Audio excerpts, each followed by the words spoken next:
Bonjour peuple de Dieu, que le Seigneur soit béni pour sa grâce et pour la présence de chacun de nous ce matin. Nous allons ouvrir la Bible dans le livre des Actes, chapitre 1, versets 1 à 8. Le thème du message que le Seigneur veut nous partager, veut nous donner ce matin est intitulé « Nous recevrons une puissance et nous serons ses témoins ». Alléluia, alléluia. Gloire à Dieu. Ah oui, vous êtes concentrés pour ouvrir votre Bible, je vois. Donc, on va ouvrir notre Bible dans le livre des Actes, chapitre 1, versets 1 à 8. Nous lisons. Théophile, j'ai parlé dans mon premier livre de tout ce que Jésus a commencé de faire et d'enseigner dès le commencement jusqu'au jour où il fut enlevé au ciel. Après avoir donné ses ordres par le Saint-Esprit aux apôtres qu'il avait choisis. Après qu'il eut souffert, il leur apparut vivant et leur en donna plusieurs preuves, se montrant à eux pendant 40 jours et parlant des choses qui concernent le royaume de Dieu. Comme il se trouvait avec eux, il leur recommanda de ne pas s'éloigner de Jérusalem, mais d'attendre ce que le Père avait promis. Ce que je vous ai annoncé, leur dit-il, car Jean a baptisé d'eau, mais vous, dans peu de jours, vous serez baptisés du Saint-Esprit. Alors les apôtres réunis lui demandèrent, « Seigneur, est-ce en ce temps-là que tu rétabliras le royaume d'Israël ?» Il leur répondit, « Ce n'est pas à vous de connaître les temps et les moments que le Père a fixés de sa propre autorité, mais vous recevrez une puissance, le Saint-Esprit survenant sur vous, et vous serez mes témoins à Jérusalem, dans toute la Judée, dans la Samarie et jusqu'aux extrémités de la terre. » Amen. Que le Seigneur bénisse sa parole. Nous sommes dans le mois du témoignage et du suivi des nouveaux disciples. Et dans ce passage, il est question principalement de trois choses. La Bible dit que le Seigneur, après qu'il soit ressuscité, il est resté avec ses disciples, il leur apparaissait pendant 40 jours et il leur parlait des choses qui concernent le royaume de Dieu. Et pendant cette période-là, le Seigneur, avant de partir, alors il était avec eux, il leur donne cette parole. Et dans ce passage que nous venons de lire, il est essentiellement de trois choses. Il est question d'être baptisé du Saint-Esprit, de recevoir une puissance et d'être les témoins de Jésus-Christ. Et quand vous voyez notre thème, vous comprendrez déjà que notre message est basé essentiellement sur le verset 8. Et dans ce verset 8, il est question de recevoir une puissance et d'être témoin de Jésus-Christ. Mais le fait de recevoir la puissance et d'être témoin de Jésus-Christ n'est pas indissociable avec le fait de recevoir le baptême du Saint-Esprit, de recevoir le Saint-Esprit survenant sur nous. Parce que le Seigneur a dit, vous recevrez une puissance quand le Saint-Esprit surviendra sur vous. Alors, vous serez mes témoins. Et aujourd'hui, nous voulons parler de deux choses. Nous voulons parler d'abord d'être témoin de Jésus-Christ et de l'autre côté, recevoir sa puissance pour être ses témoins. Alors, c'est qui un témoin de Christ? Qui est témoin de Christ? Ou bien en d'autres termes, est-ce que nous sommes témoins de Christ? Et si nous le sommes, sur quoi nous nous basons pour dire que, effectivement, je suis témoin de Christ? Je ne suis pas que simplement chrétien, c'est vrai, je suis chrétien, mais sur quoi je peux me baser pour dire que, personnellement, je suis un témoin de Christ? Vous savez, dans la Bible, il y a une notion souvent qu'on emploie et à laquelle on ne prête pas attention, c'est la notion de homme de Dieu. Et souvent, quand nous parlons des hommes de Dieu, nous voyons des serviteurs du Seigneur qui opèrent des grands miracles qui sont connus sur le plan mondial. Même dans la Bible, c'était le cas. Quand nous voyons, lorsque la Bible dit que Élie, homme de Dieu, tout le monde sait que c'est incontestable que Élie est un homme de Dieu parce que Élie, c'est un prophète grand qui fait de grands miracles. Et Élie est assis même sur la montagne et les gens sont venus lui dire, homme de Dieu, le roi dit de descendre de la montagne. Et Élie dit, si je suis homme de Dieu, que le feu descende du ciel et vous consume. Donc, il leur donne la preuve à l'immédiat qu'effectivement, il était homme de Dieu. Quand la Bible dit Moïse, homme de Dieu, quand vous lisez le psaume 90, on dit prière de Moïse, homme de Dieu. Et la Bible dit qu'il n'y a pas de prophète en Israël qui soit comparable à Moïse, que l'Éternel connaissait face à face et par tous les miracles et les signes qu'il a fait. Oui, nous pensons souvent à l'homme de Dieu en tant que quelqu'un qui a fait de grandes choses pour le Seigneur. Et quand nous voyons, lorsque Paul parle à Timothée, ce qui est merveilleux, c'est que toutes les fois que nous parlons de Timothée, on dit que c'est quelqu'un qui était timide, qui n'avait pas d'expérience. Paul essayait de l'accompagner, il titubait toujours.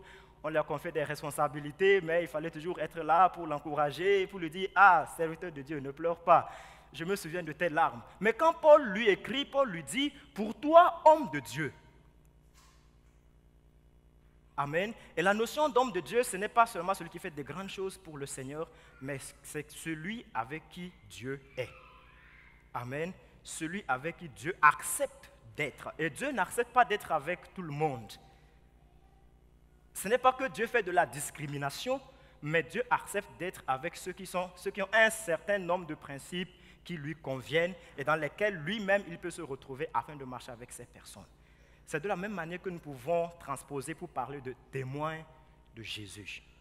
Est-ce que si quelqu'un vient dans ma vie, il trouvera que je porte un témoignage de Christ? C'est de ça que nous voulons parler. Et la Bible connaît la notion de témoin depuis l'Ancien comme le Nouveau Testament. Quand vous voyez dans l'Ancien Testament, les gens avaient l'habitude de prendre Dieu pour témoin. Même Dieu prenait le ciel pour témoin. Quand Dieu voulait, il dit à son peuple, je prends à témoin contre vous le ciel et la terre. Voici, je mets devant toi la vie et la mort. Amen. Les gens avaient l'habitude d'ériger une pierre. Lorsqu'ils prenaient peut-être un engagement ou qu'ils signaient, ils concluaient un pacte, ils prenaient un engagement solennel, ils avaient l'habitude d'ériger une pierre pour que ce soit comme un souvenir, comme témoin, afin qu'ils ne se désengagent pas de la décision qu'ils ont prise. Mais quand nous venons dans le Nouveau Testament, et la première fois qu'il est parlé de témoin, dans le texte que nous venons de lire, la notion de témoin veut dire martyr. Et quelqu'un était considéré comme un témoin, c'est-à-dire que lorsque la personne est prête, non seulement, mais accepte de défendre une cause jusqu'à mourir pour la cause qu'il défend. Celui qui accepte de sacrifier quelque chose d'important pour une cause dans laquelle il croit. Et la notion de témoin est intrinsèquement liée à celle de sacrifice. Il n'y a pas de témoignage sans sacrifice. Nous ne pouvons pas être témoins de Christ sans sacrifier quelque chose dans notre vie. C'est impossible. Donc je peux encore poser la question. Qu'est-ce que j'ai déjà sacrifié dans ma vie qui prouve que je suis témoin de Christ? Qu'est-ce que nous avons déjà sacrifié dans notre vie qui prouve que nous sommes témoins de Christ? Et j'aimerais nous parler de 3 choses que le Seigneur veut que nous puissions sacrifier. Je les appelle 3 choses ou 3 manières de porter le témoignage du Seigneur, 3 manières de porter le témoignage de Christ. La première manière, c'est de porter le témoignage de Christ dans notre cœur. Ça peut être curieux quand je dis cela parce que les gens vont se poser la question, mais à quoi ils pensent? Est-ce qu'ils pensent que nous ne croyons pas en Dieu? Non, ce n'est pas de ça que je veux dire. Je sais que si nous sommes là, c'est parce que nous sommes chrétiens, c'est parce que nous croyons en Dieu et je ne remets pas du tout en cause notre foi. Moi-même, je suis là, c'est parce que je crois en Dieu. Mais la Bible nous dit que la première fois que les disciples du Seigneur ont été appelés chrétiens, c'était pour une raison particulière. Dans Actes chapitre 11, Actes chapitre 11, verset 26. Actes chapitre 11, verset 26. Et l'ayant trouvé, en fait c'est Barnabas qui est parti à Tars pour chercher l'apôtre Paul afin de le rejoindre à Antioche pour le ministère. Donc il est parti à Antioche et donc Barnabas, ayant trouvé Paul, l'emmena à Antioche. Pendant toute une année, ils se réunirent aux assemblées de l'Église et ils enseignèrent beaucoup de personnes.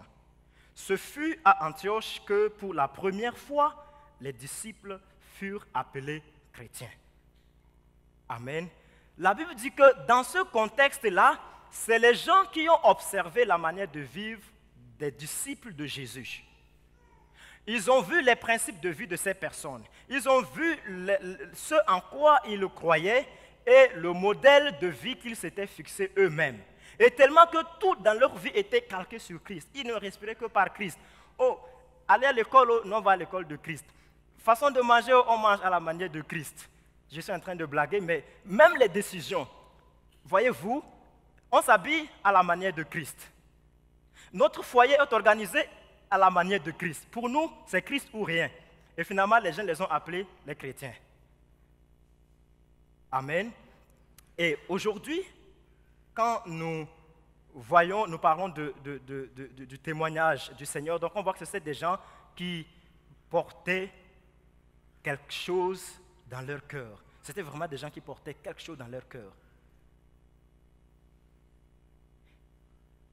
Et porter le témoignage de Christ dans notre cœur, je le définis comme une décision personnelle et résolue de ne plus vivre pour nous-mêmes, mais de vivre entièrement pour Jésus-Christ. C'est une décision personnelle. Ça ne dépend pas du fait que mes parents, nous sommes dans une famille chrétienne, donc comme toute la famille va à l'église, nous tous nous venons à l'église. Ça ne dépend pas du fait que, puisque je suis prédicateur, donc forcément je suis chrétien. Ça ne dépend pas du fait que, puisque j'ai reçu la puissance d'en haut, donc forcément je porte déjà le témoignage. Non, il y a un moment et ça engage le sacrifice de notre volonté. Ça demande que nous puissions accepter de sacrifier notre volonté. La Bible dit dans 2 Corinthiens que l'amour de Christ nous presse, parce que nous estimons que si un seul est mort pour tous, tous donc sont morts. Et donc il est mort pour tous, afin que ceux qui vivent ne vivent plus pour eux-mêmes, mais pour celui qui est mort et ressuscité pour lui, pour eux. Et aujourd'hui, nous avons de sérieux problèmes parce que beaucoup d'entre nous n'ont pas réellement pris un jour en âme et conscience, une décision résolue de ne pas simplement croire en Jésus, de ne pas simplement être chrétien de l'Église, mais de vivre pour le Seigneur. Beaucoup d'entre nous n'ont pas tranché sur cette question. Beaucoup ont donné à Jésus leurs sentiments. Beaucoup ont donné à Jésus leurs soucis, leurs fardeaux. Ah Seigneur, nous croyons en toi, puisque c'est toi qui libères les gens des soucis, nous croyons en toi. Puisque c'est toi qui aimes les gens, nous croyons en toi. Toutes les bonnes choses que le Seigneur donne, nous croyons en toi. Oui, c'est bien vrai, c'est bien. Et le Seigneur veut que nous puissions placer en lui une totale confiance, une confiance entière. Mais nous sommes amenés à un certain moment de trancher sur certaines questions. Entre autres, de nous asseoir et de réfléchir véritablement, de voir si nous avons seulement cru en Christ et nous continuons la marche tout droit, ou bien est-ce que nous nous sommes déjà assis pour prendre une décision résolue désormais de ne plus vivre pour nous-mêmes, mais de vivre seulement pour le Seigneur. Et à partir de ce moment, nous allons nous rendre compte que nous n'organisons pas notre vie n'importe comment. Nous avons déjà sacrifié notre volonté à quelqu'un. Nous avons décidé par nous-mêmes de nous dépouiller de notre volonté. Oui, c'est vrai, nous aurions pu réussir, nous enrichir, faire tout ce que nous voulons dans notre vie. Oui, c'est vrai, mais nous avons décidé, pas que nous ne sommes plus ambitieux, mais nous avons décidé de déverser notre ambition dans la volonté de quelqu'un. Et ce quelqu'un, c'est le Seigneur Jésus. Alléluia. Et plusieurs d'entre nous ont dit, Seigneur, nous t'aimons, nous croyons en toi. Oui, nous t'aimons. Mais plusieurs n'ont pas pris la décision de dire qu'aujourd'hui, moi je vais vivre pour lui. Parce que j'ai réalisé qu'il est mort, moi je vais vivre pour lui. Comme j'ai dit tantôt, que nous avons donné nos fardeaux, nos craintes, nos besoins à Jésus, mais on n'a pas donné notre volonté. Parfois, c'est ce qui arrive un peu entre les garçons et les filles. Bon, moi aussi, je suis garçon, et puis on est beaucoup de jeunes ici. Vous savez, souvent, ce qui arrive, peut-être que nos parents, eux, étaient beaucoup mieux que nous. Mais aujourd'hui, nous avons beaucoup de problèmes dans nos relations garçons et filles. Parce que souvent, nous commençons une relation où on donne à l'autre notre sentiment, mais on ne lui donne pas notre volonté. Peut-être que je me suis retrouvé avec cette sœur, avec ce frère, dans une situation où elle m'a tellement plu, et donc l'agrément que je ressens à son égard, je lui dis, oh, je t'aime tellement. Et en fait, quand je dis que je l'aime, c'est une façon de dire, je l'aime, je t'aime tel que tu es maintenant et pour le plaisir que tu me procures. En réalité, on ne le dit pas, mais c'est comme cela. Parce que je t'aime, parce que je ressens, quand je te vois, je ressens quelque chose en retour. Et ce sentiment-là me fait du bien. Donc, je veux de toi. Mais je n'ai pas pris la décision dans mon cœur.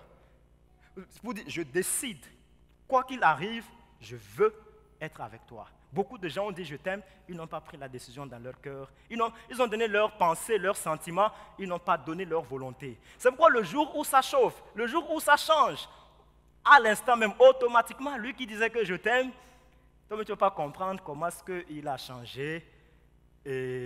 Parce qu'en réalité, il n'avait pas sacrifié sa volonté. Et beaucoup de gens sont dans de telles décisions, aussi bien les uns avec les autres qu'avec le Seigneur. On veut bien s'engager avec le Seigneur, mais nous craignons. On se dit, mais si je lui donne tout mon cœur, bon, et si après ça ne marche pas. Donc pour ne pas être vulnérable, il y a des gens qui disent, pour ne pas être vulnérable, donc je vais pas à pas. Je fais un peu, mais bon, j'attends pour voir s'il y a une réponse, je fais le prochain pas. Je n'ai pas donné tout mon cœur. Et beaucoup de gens, nous sommes comme cela avec le Seigneur. C'est ce qui fait que quand les difficultés viennent ou quand d'autres situations arrivent, nous sommes toujours dans le combat entre le fait de trancher entre Christ et le monde. Chaque jour, on doit encore trancher entre Christ et le monde. Et si nous voulons porter son témoignage dans notre cœur, nous sommes amenés à un moment de nous arrêter pour se poser la question. C'est vrai, je ne remets pas en cause la foi. Nous avons la foi et c'est la foi qui nous sauve. Mais la foi doit être accompagnée d'une décision en connaissance de cause, résolue, que je veux suivre le Seigneur, quels qu'en soient les risques. J'ai décidé aujourd'hui de le suivre, sans hypocrisie. Si ça réussit, c'est bon. Même s'il y a des conséquences sur moi, ce n'est pas grave. J'ai décidé, je me sacrifie. Donc tout ce qui arrive, je vais supporter. Il faut qu'on arrive à cette décision-là. Amen. On a l'exemple de Daniel et les 3 compagnons de Daniel, des gens qui avaient décidé de suivre le Seigneur, qui avaient sacrifié leur volonté. La Bible dit qu'on voulait les jeter dans la fournaise ardente. On leur a dit que si vous ne vous prosternez pas devant l'idole que le roi a érigée, vous serez jetés à l'instant même dans la fournaise ardente. Et quel est ce Dieu qui pourrait vous sauver de la main du roi de Babylone? Les jeunes ont dit au roi, ô roi, notre Dieu que nous servons peut nous délivrer de la fournaise. Et il peut nous délivrer aussi de ta main. Même s'il ne le fait pas, sache que, ô roi, nous n'adorerons pas ta statue et nous ne servirons pas tes dieux. Amen. Et il y a récemment quelqu'un qui nous avait partagé une exhortation comme ça, qui parlait de sinon. Il dit, notre Dieu peut tout faire pour nous. Sinon, même s'il ne le fait pas, ce n'est pas grave. Nous avons déjà décidé, nous sommes déjà morts à nous-mêmes. Donc nous sommes totalement livrés à lui. Qu'il le fasse pour nous, gloire à son nom. Qu'il ne le fasse pas pour nous, gloire à son nom. Ça ne change plus rien à notre décision. Amen.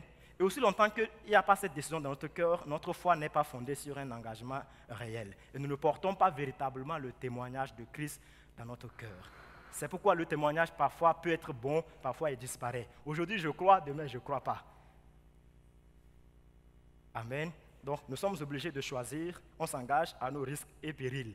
Mais bon, le terme risque et péril peut paraître négatif, mais le Seigneur est toujours juste et fidèle. La Bible dit que notre espérance ne trompera jamais. Amen. Nous pouvons être toujours sûrs qu'en s'engageant pour le Seigneur, nous ne perdrons jamais. La deuxième manière de porter le témoignage de Christ, c'est que nous devons accepter de porter le témoignage de Christ dans notre corps, je veux dire dans notre chair. Qu'est-ce que j'entends par là? Nous lisons dans Romains chapitre 12, verset 1.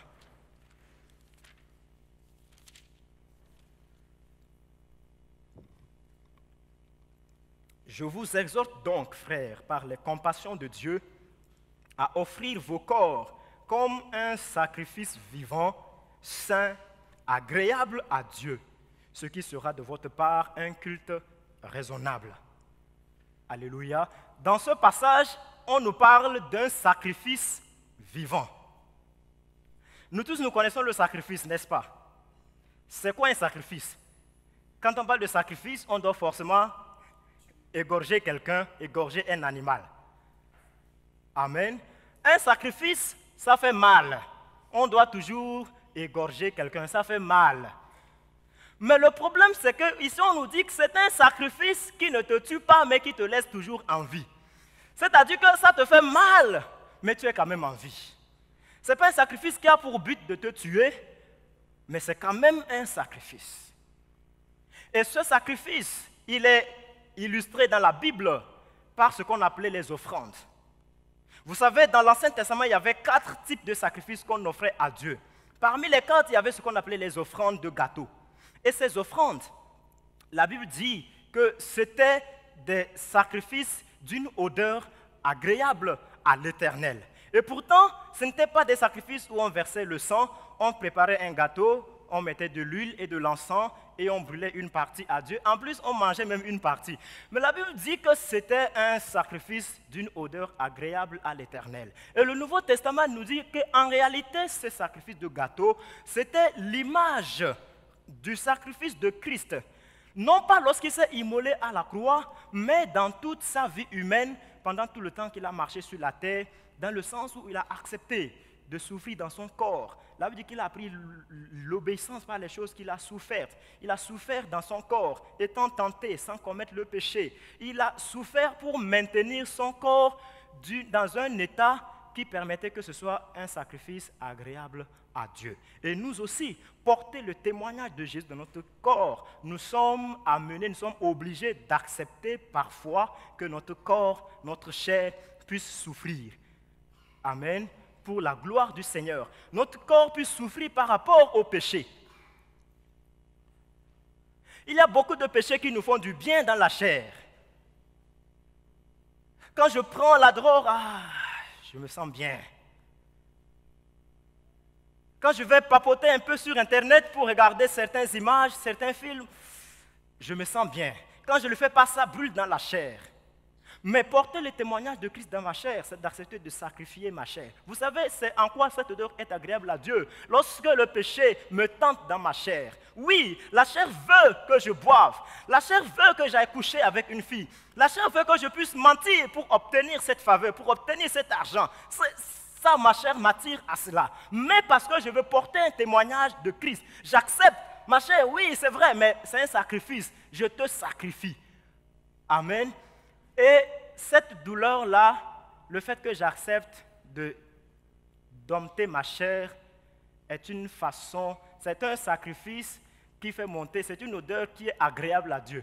Dieu agrée ma sanctification lorsque je décide de traiter durement ma chair. Amen. Ces cris de ma chair qui dit « Ah, ça fait mal, je veux ça, mais je ne lui donne pas », c'est une odeur agréable à l'Éternel. Amen. Nous ne pouvons pas porter le témoignage de Christ si nous n'acceptons pas de souffrir dans notre chair. Nous avons vu que même dans le Nouveau Testament, les gens mouraient déjà même pour le Seigneur. On était obligé de sacrifier, de lapider certaines personnes. Nous connaissons tous l'exemple d'Étienne. Et le problème, c'est que dans le Nouveau Testament, toutes les personnes qu'on appelait témoins de Jésus, ils sont tous morts. Amen. Donc, si nous voulons être appelés témoins de Jésus, nous devons nous préparer, nous devons être prêts à accepter de mourir s'il faut. Amen. Mais nous allons comprendre qu'il y a certaines décisions que la chair à elle seule n'est pas capable de prendre. Amen. C'est pourquoi nous avons parlé de recevoir sa puissance pour être ses témoins. On va revenir là-dessus. Terminons pour voir la troisième manière par laquelle nous devons porter le témoignage du Seigneur. C'est dans notre parole, le fait que nous portons son message de l'Évangile dans notre parole, dans nos actes, dans notre entourage.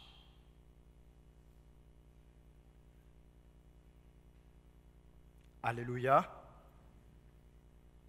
La Bible nous dit que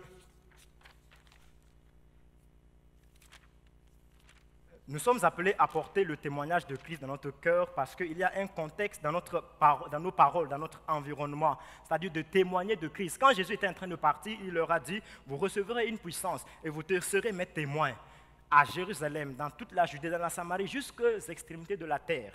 Et il leur a dit encore, je suis avec vous jusqu'à la fin du monde. C'est-à-dire que vous serez mes témoins, vous devrez porter mon témoignage jusqu'aux extrémités de la terre et aussi longtemps que vous serez encore sur la terre jusqu'à la fin du monde. Et pourquoi le Seigneur voulait que nous puissions porter ces témoignages? Voyons voir ce que la Bible nous dit dans 2 Timothée chapitre 4, verset 1. Il dit, « Je t'en conjure devant Dieu et devant Jésus-Christ, qui doit juger les vivants et les morts, et au nom de son apparition et de son royaume, prêche la parole, insiste en toute occasion, favorable ou non, reprend, censure, exhorte avec toute douceur et en instruisant. » Paul donne les raisons pour lesquelles nous devons porter les témoignages de Christ autour de nous en parole et en action. Il dit, « Je t'en conjure devant Dieu et devant Jésus-Christ. » Paul voulait montrer que c'est d'abord une responsabilité qui nous vient directement de Dieu et du Seigneur Jésus lui-même de pouvoir porter son témoignage. Ce n'est pas l'engagement ou la mission d'un homme. Paul pouvait dire à Timothée, d'autant plus que c'est moi qui t'ai établi serviteur à Éphèse, c'est moi qui t'ai délégué. Donc, tu travailles sous mes ordres. Par conséquent, je te commande dessus ce que je dis. Mais Paul le dit, non, ce n'est pas moi qui suis ton responsable, même si je travaille avec toi. Ce n'est pas moi que tu rencontres. Je t'en conjure devant Dieu et devant Jésus-Christ. Il voulait dire que c'est Dieu et le Seigneur lui-même qui t'ont confié cette responsabilité. Donc c'est à eux que tu as à rendre compte. Et donc, puisque c'est une responsabilité qui nous vient directement du Seigneur lui-même, c'est la première raison pour laquelle nous devons porter le témoignage de Christ autour de nous en faisant du bien aux uns aux autres, en partageant l'évangile à ceux qui sont dans le besoin, en leur faisant comprendre qu'il y a un sauveur, en témoignant par nos actes et par nos paroles. Si les gens ne croient pas par la parole, ils croiront par nos actes. La deuxième raison, c'est qu'il ajoute que Jésus-Christ doit juger les vivants et les morts. Donc il nous dit qu'il y a un jugement qui arrive et que ce jugement va frapper aussi bien les vivants que les morts. Et le problème, c'est que quand le jugement va arriver, que tu sois vivant ou que tu sois déjà mort, si tu n'étais pas en règle avec Dieu, c'est déjà trop tard pour toi. Et donc, puisque nous savons qu'il y a encore beaucoup de gens aujourd'hui qui risquent de passer par le jugement, qu'ils soient vivants ou qu'ils soient morts, tous seront jugés. Ils peuvent être dans notre famille, ils peuvent être dans notre boulot, ils peuvent être au dehors quand nous allons sortir de la cour de l'église ici, ils peuvent être partout. Nous savons qu'il y a un jugement qui arrive. Donc Paul lui dit, à cause du jugement que le Christ doit exercer sur les vivants et les morts, je t'en conjure, même quand le temps n'est pas favorable, tu dois prêcher. Parce qu'il y a une menace qui attend les hommes.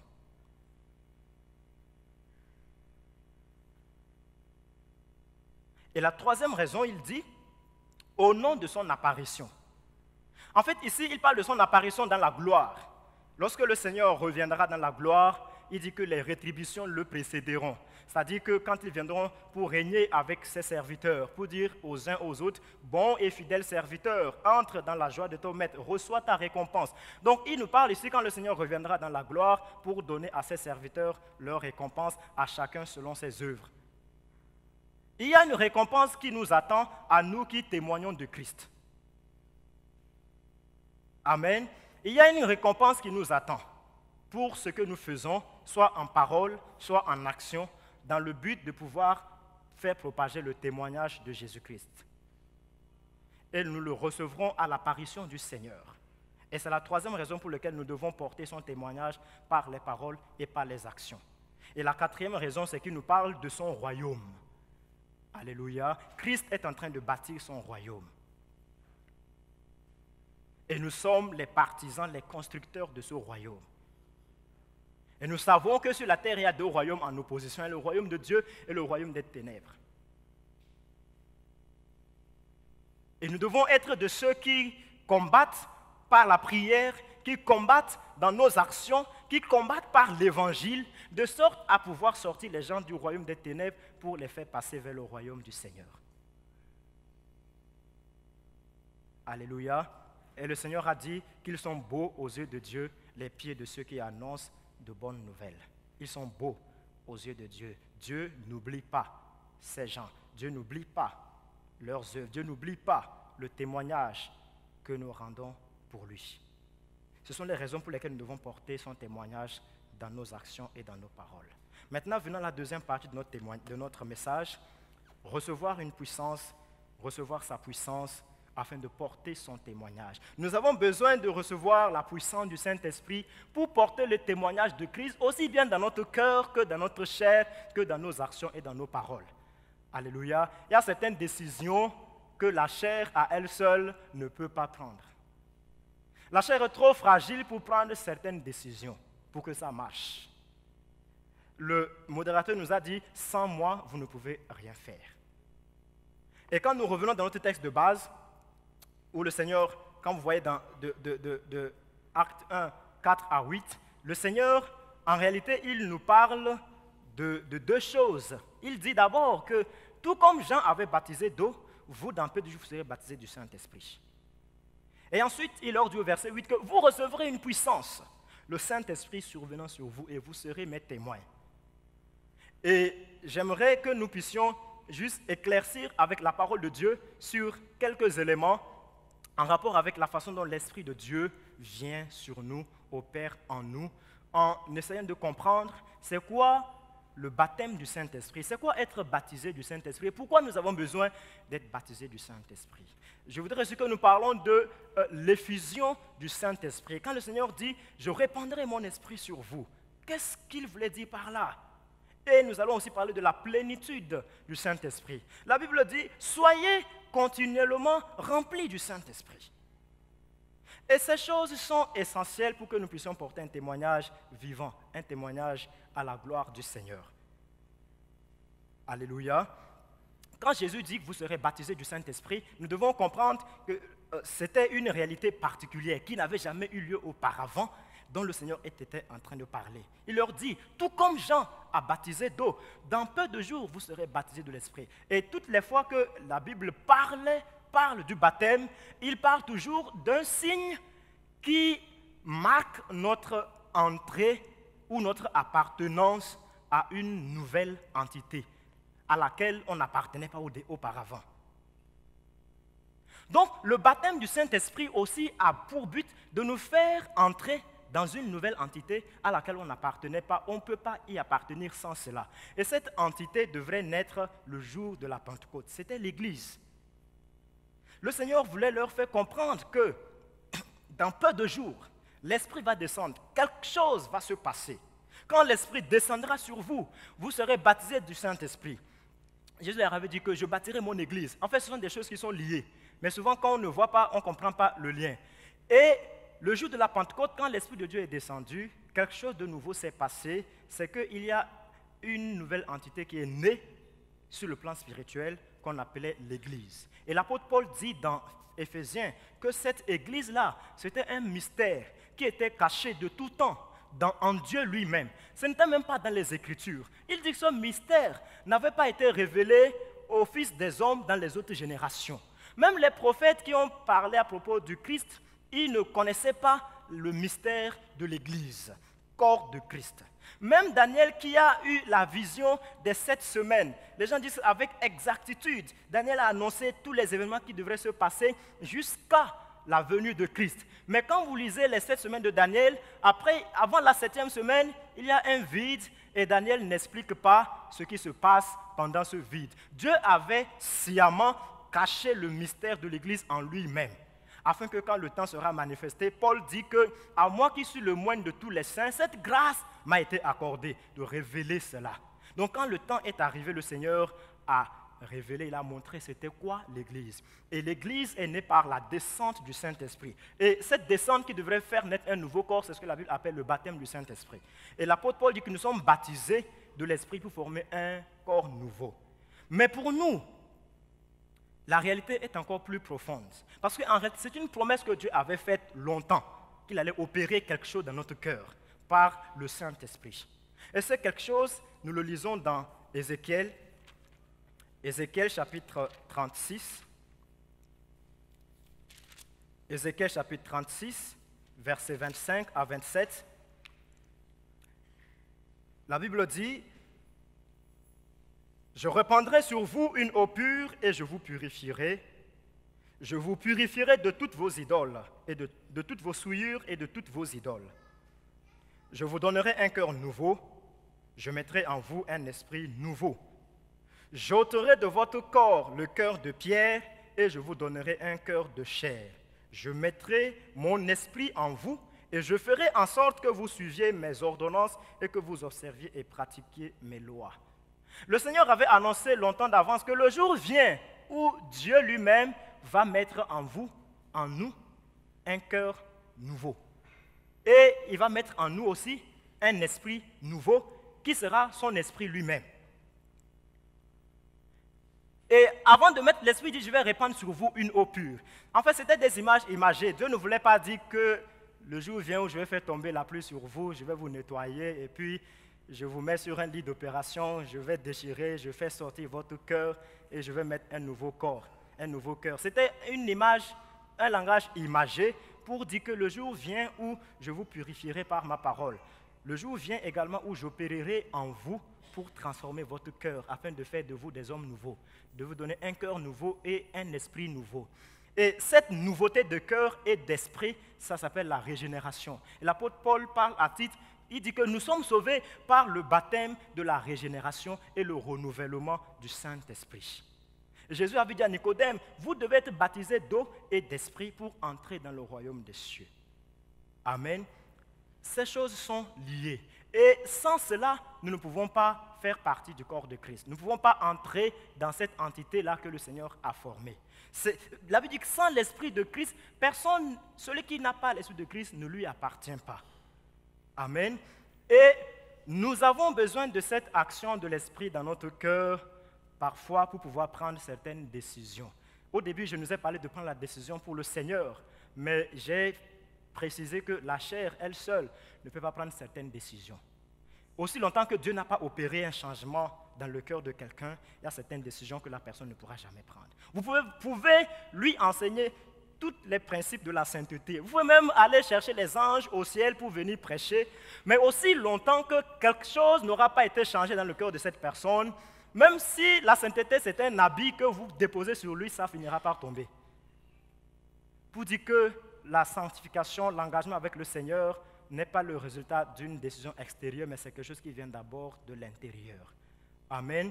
Et si nous voulons changer, si Dieu veut changer le cœur de... Vous savez, si vous voulez changer quelqu'un, il faut juste changer son cœur. C'est fini, vous allez changer la personne. Dieu même nous a donné des preuves.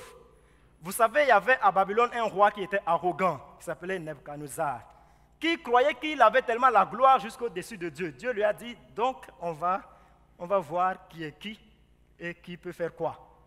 Alors Dieu a changé son cœur, il a donné le cœur d'un animal sauvage. Et vous savez ce qui s'est passé. Pendant cette année, le roi a démissionné, il a quitté le pouvoir, il est sorti, il a enlevé ses habits, il est parti dans la brousse, il a commencé à marcher à quatre pattes, il bouffait de l'herbe comme les autres animaux. La Bible dit que ses ongles C'était un homme, mais il avait le cœur d'un animal. C'était facile de le changer en changeant son cœur. Ce n'est pas qu'il a pris la décision de devenir animal, mais son cœur a été changé. Il ne pouvait plus être ce qu'il était auparavant.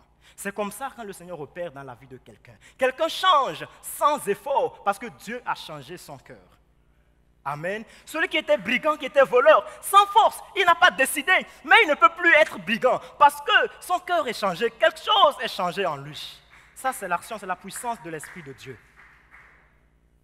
Amen. Et nous ne pouvons pas suivre le Seigneur si le Seigneur n'a pas d'abord opéré dans notre cœur. Ce n'est pas par la puissance, ni par la force. Nous avons besoin de lui. Et parlons de l'effusion du Saint-Esprit. Toujours dans ce passage, le Seigneur a dit que vous recevrez une puissance, le Saint-Esprit survenant sur vous.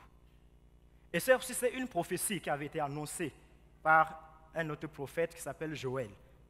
Et nous connaissons bien ce passage dans Joël 2, 28, lorsque le Seigneur dit, dans ces jours-là, dit Dieu, je répandrai de mon esprit sur toute chair. Vos fils et vos filles prophétiseront. Vos jeunes gens auront des visions. Vos vieillards auront des songes. Même sur les serviteurs et sur les servants, je répandrai de mon esprit. Et Jésus dit, vous recevrez une puissance et vous serez mes témoins. Et le jour de la Pentecôte, on nous dit qu'ils étaient tous ensemble. En fait, ce que j'oublie de vous dire, c'est que le jour de la Pentecôte, toutes les promesses concernant le Saint-Esprit se sont accomplies instantanément. Il y a eu le baptême de l'Esprit pour la naissance de l'Église. Les gens ont été remplis du Saint-Esprit. Tout s'est accompli en même temps. Donc on dit, le jour de la Pentecôte, ils étaient tous ensemble, dans un même lieu. Et tout à coup, l'Esprit de Dieu est descendu sur eux. Ils ont été remplis du Saint-Esprit. Ils ont commencé par parler en d'autres langues. Dans Joël, on avait dit qu'ils auront des visions et des songes. Mais le prophète n'avait pas tout dit. Mais dans Actes, nous voyons que ce n'est pas seulement les visions et les songes et les prophéties et ainsi de suite. Mais nous voyons aussi qu'ils parlaient en langue. Et on voit qu'ainsi de suite, ils commençaient par manifester, démontrer la puissance du Seigneur. Alléluia. Et nous ne pouvons pas témoigner efficacement du Seigneur Jésus sans la puissance du Saint-Esprit. Vous savez, parfois, certaines personnes d'entre nous pensent que c'est seulement le pasteur ou les prédicateurs ou certains gens qui ont besoin du Saint-Esprit. Non, non, tu ne peux pas vivre la vie chrétienne, atteindre ce que le Seigneur veut de toi sans la puissance du Saint-Esprit. Alléluia. Certaines personnes, parfois, nous pensons qu'il suffit juste de faire de bonnes œuvres et d'être gentil avec les voisins pour être de bons chrétiens.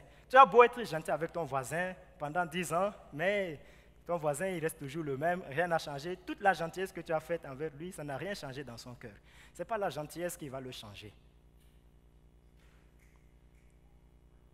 L'apôtre Paul dit dans Corinthiens que nous avons nécessairement besoin de demander à Dieu de nous remplir de sa puissance. 2 Corinthiens chapitre 3, j'aime bien ce passage, je le lis à tout moment. 2 Corinthiens chapitre 3, versets 3 à 6. Vous êtes manifestement une lettre de Christ, écrite par notre ministère, non avec de l'encre, mais avec l'Esprit du Dieu vivant, non sur des tables de pierre, mais sur des tables de chair, sur les cœurs.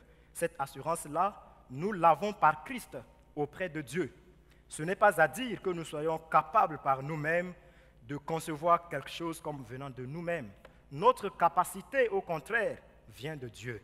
Il nous a aussi rendus capables d'être ministres d'une nouvelle alliance, non de la lettre, mais de l'esprit, car la lettre tue, mais l'esprit vivifie.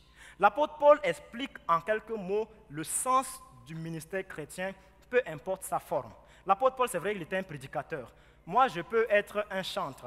Je peux être celui qui balaye le temple. Je peux même n'avoir aucun service qu'on m'a confié dans une église locale, mais dans ma vie, avec mes voisins autour de moi, ma vie doit toujours porter un message. Et le ministère chrétien, l'apôtre Paul dit alors que voici en quoi consistait notre ministère. Elle consistait à écrire dans le cœur des hommes, non pas avec des choses matérielles, mais avec l'Esprit de Dieu lui-même. Donc, Paul voulait dire qu'au travers de notre ministère, peu importe sa forme, doit être un canal par lequel l'Esprit de Dieu passe pour agir dans le cœur des hommes. Alléluia. Et donc, et si nous voulons que notre ministère, peu importe qu'il soit, atteigne son objectif, réalise son efficacité, nous ne pouvons faire autrement. Nous ne pouvons pas faire autrement.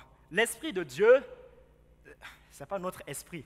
Nous ne sommes pas capables de sortir notre esprit et le donner à quelqu'un. Nous-mêmes, nous ne pouvons pas prendre l'Esprit de Dieu et puis nous le mettons dans le cœur de quelqu'un. Nous sommes toujours obligés de revenir devant la face du Seigneur, de crier à Dieu pour que Dieu puisse opérer dans le cœur de quelqu'un.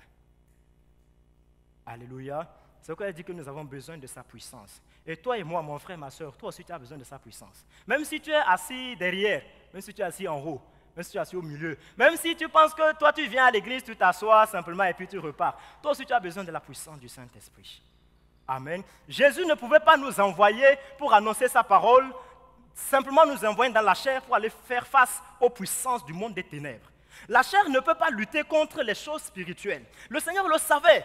Il ne peut pas nous dire d'être efficace dans un monde spirituel, de réalité spirituelle, si nous-mêmes, nous n'avons pas une puissance spirituelle sur nous. Il le sait. C'est pourquoi il a dit que nous avons besoin de la puissance de l'Esprit. C'est incontournable pour chacun de nous.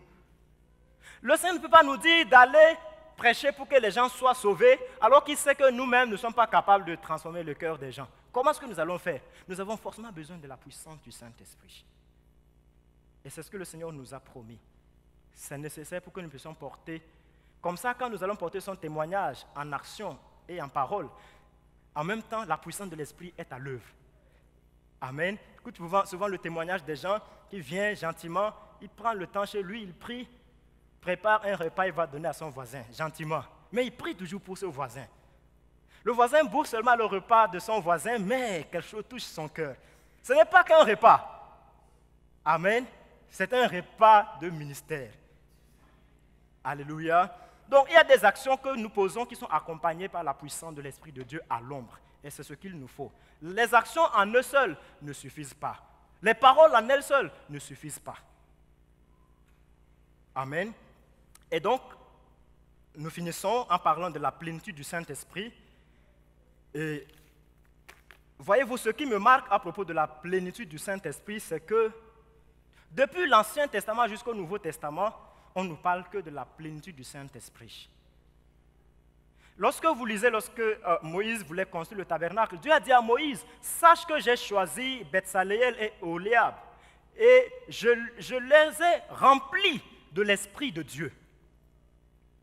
Alors qu'on nous dira par la suite que Jésus avait dit que le Saint-Esprit ne pouvait pas encore venir puisque Christ n'avait pas encore été glorifié. Mais on dit que dans ce temps-là, les gens étaient déjà remplis de l'Esprit de Dieu. Le jour où on est parti oindre David pour qu'il devienne roi, on dit que l'Esprit de Dieu l'a saisi. En ce temps-là et pour toujours.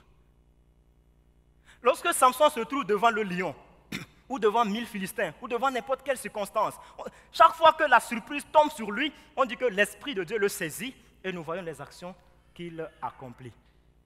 Amen. La Bible nous parle même des gens qui sont remplis du Saint-Esprit alors qu'ils ne sont pas encore nés. On dit Jean-Baptiste, lorsque l'ange parle à son papa, il lui dit que cet enfant il sera rempli de l'Esprit de Dieu depuis le ventre de sa mère.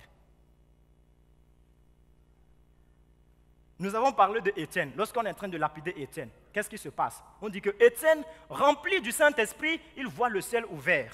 Et Jésus, debout à la droite de Dieu. Il s'écrie, je vois le ciel ouvert. Pierre et Jean ont guéri un malade. Et puis, voilà, comme d'habitude, le jugement a lieu. On les appelle, venez.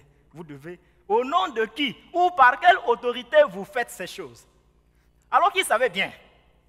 La Bible dit que Pierre, rempli du Saint-Esprit, va leur adresser une parole. Et nous voyons que toutes les fois qu'on dit que quelqu'un est rempli du Saint-Esprit, il s'ensuit une action que la personne pose sous cette onction de l'Esprit. Il s'ensuit une action que quelqu'un pose sous la direction du Saint-Esprit. Et donc, le fait d'être rempli du Saint-Esprit, quand Paul nous dit « soyez continuellement remplis de l'Esprit », c'est que nous devons nous mettre dans des dispositions qui permettent que continuellement, nous soyons sous l'influence du Saint-Esprit. De sorte que continuellement, nous soyons conduits par le Saint-Esprit. De sorte que continuellement, ce que nous posons soit le résultat d'une action, d'une manifestation de l'Esprit de Dieu en nous. Alléluia. Et nous avons besoin d'être continuellement remplis du Saint-Esprit pour vaincre le péché, je vous assure. Beaucoup de gens luttent dans leur chair pour chercher à vaincre le péché. Mais la triste nouvelle, c'est qu'il n'y a pas de puissance dans la chair pour vaincre le péché. L'apôtre Paul dit, je constate avec tristesse qu'en moi n'habite pas le bien, c'est-à-dire dans ma chair.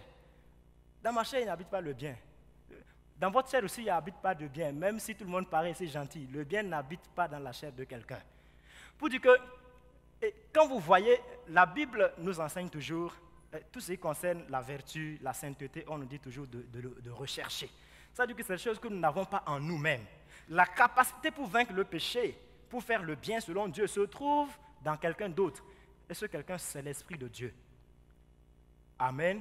Et plus nous laissons l'Esprit de Dieu prendre le contrôle en nous, alors plus nous le laissons diriger par sa vie. Et sa vie ne peut que nous pousser à faire ce qui est agréable à Dieu. C'est ce que la Bible appelle la loi de l'esprit de vie. C'est-à-dire que l'esprit a une manière de fonctionner et cette manière, c'est toujours agréable à Dieu. Et quand on le laisse agir, nous serons toujours dans la victoire. Le fait d'être rempli de l'esprit de Dieu nous permet de recevoir et d'assimiler les grâces que Dieu veut déposer dans notre vie. Amen. Pourquoi je le dis cela? Dans Jean chapitre 16, versets 12 à 15, Jésus dit à ses disciples, « J'ai beaucoup de choses à vous dire. J'ai encore beaucoup de choses à vous dire, mais vous ne pouvez pas le porter maintenant. Mais quand le Consolateur viendra, il vous conduira dans toute la vérité et vous enseignera toutes choses. » Jésus était Dieu manifesté en chair, Jésus-Christ homme. Et Jésus-Christ homme veut faire quelque chose dans la vie de ses disciples. Mais Jésus-Christ homme dit que moi-même, Jésus-Christ homme, bien que je veux transformer votre vie de cette manière, mais je ne peux pas. Je ne suis pas capable de le faire. Il y a quelqu'un d'autre. C'est lui qui est habilité. Je suis obligé de partir. Comme ça, quand il viendra, ce que moi j'aurais dû faire, c'est lui qui va le faire. Amen. Donc, pour dire que c'est seulement l'Esprit de Dieu qui peut, le fait d'avoir reçu le Seigneur, c'est bien, mais c'est l'action de l'Esprit de Dieu en nous qui nous conduit dans le perfectionnement avec le Seigneur. Et je disais tout de suite que si nous comptons sur la chair seulement pour prendre la décision de vaincre le péché, de traiter durement notre corps, nous allons faire comme tous les autres religieux qui font, comme les moines le font. Beaucoup de gens font des maltraitances sur leur corps, les gens font des jeûnes de combien de temps, ainsi de suite, pour faire des performances en matière de maîtrise des désirs de leur chair. Mais tout cela encore, c'est des œuvres de la chair. La chair est trop faible pour prendre ces décisions. Sans l'Esprit de Dieu, notre chair aujourd'hui renonce à une situation, demain elle retourne là-dedans. La chair dit, oh aujourd'hui, sincèrement aujourd'hui, c'est fini, je ne vais plus pécher. C'est fini, entre moi et ce péché, c'est fini, je ferme la porte. Demain, la chair va retourner. La chair dit aujourd'hui, j'aime cette sœur. Demain, la chair dit, non, je ne l'aime plus. La chair va dire aujourd'hui, je suis convaincu que c'est Dieu qui m'a parlé. Demain, elle dira, non, je me suis trompé. Amen. La chair est versatile. Et ce n'est pas notre meilleur allié pour avancer avec le Seigneur. Sans le Saint-Esprit, nous ne pouvons rien faire. Alléluia. Nous allons prier le Seigneur. On va prier le Seigneur.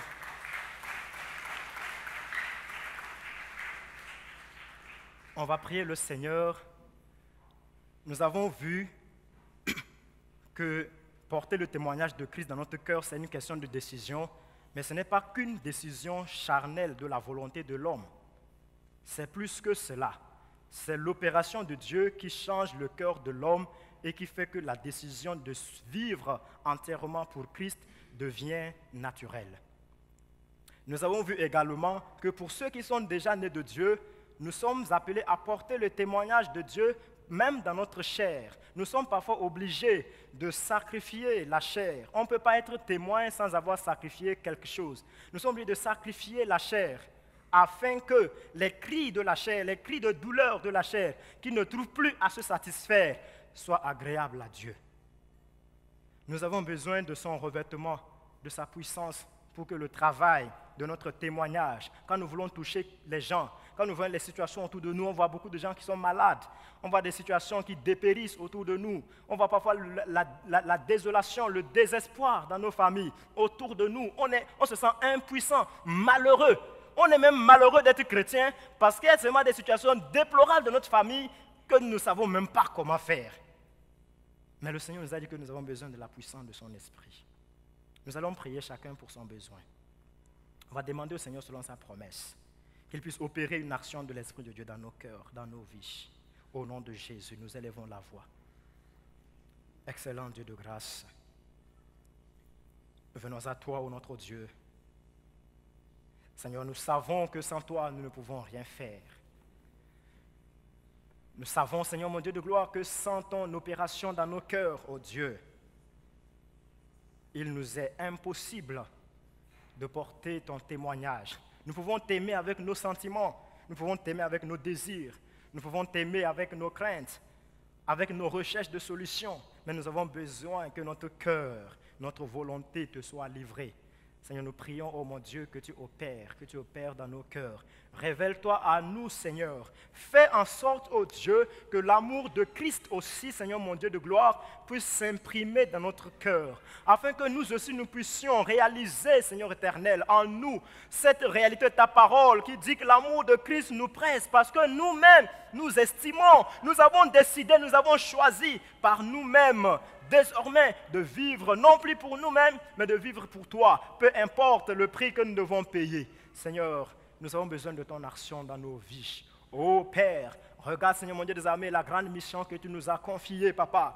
Oh mon Dieu, regarde, tes armées, il est écrit, Seigneur mon Dieu des armées, que toi, tu es le Dieu vivant. Et le Dieu vivant donne la vie à tout ce qui est mort et il appelle les choses qui ne sont pas comme si elles étaient déjà. La maison du Dieu vivant est une maison où les gens sont libérés, où les gens reçoivent la vie, les gens sont délivrés, les gens sont guéris, les gens sont transformés, Seigneur éternel. Oh Dieu, comment pourrons-nous opérer, mon Dieu des armées, si tu ne déploies pas ta main puissante? Seigneur, nous prions dans le nom de Jésus, afin que tu déverses de gloire ton onction. Encore, ô Dieu des armées, que tu répandes encore, ô Dieu, ton esprit, Seigneur éternel. Laisse que le Saint-Esprit visite, Dieu de gloire, la vie de tes serviteurs et de tes servantes. Laisse que, mon roi, quelqu'un puisse expérimenter ce matin encore le baptême, la plénitude du Saint-Esprit. Laisse que quelqu'un puisse expérimenter ce matin, Dieu de gloire, le revêtement de la puissance d'en haut. Que quelqu'un puisse recevoir quelque chose venant de ta part, ô mon Dieu, qui lui permette d'opérer d'une manière qui glorifie ton nom. À toi l'honneur et la gloire. Merci Seigneur, au nom de Jésus. Amen. Amen. Que le Seigneur vous bénisse. Calvin, let's go.